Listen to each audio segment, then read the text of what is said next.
Na, csősztök gyerekek, ebben a videóban azt szeretném nektek bemutatni, hogyan tudjátok letölteni a Power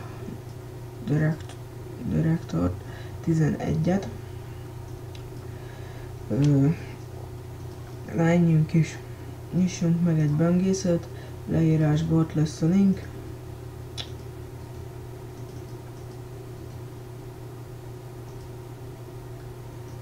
Leírásból ott lesz a link.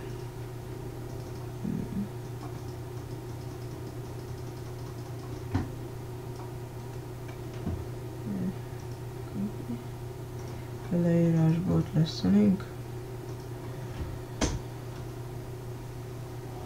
Rákattintatok.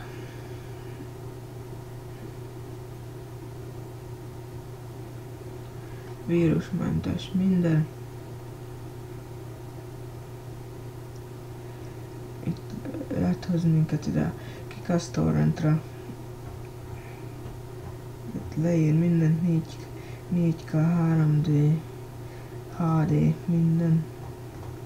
Tehát ide le van írva, hogy milyen új frissítésben miket tud minden.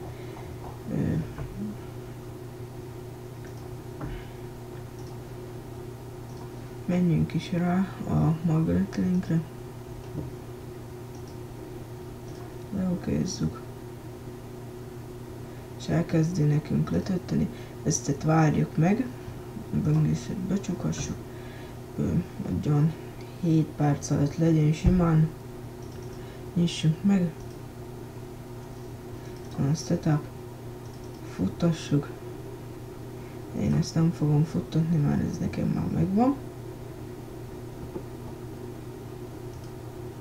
Itt van update. Futtassátok. Aztán ezt be lehet csukni. Ha megvan, kattintsatok rá. Így.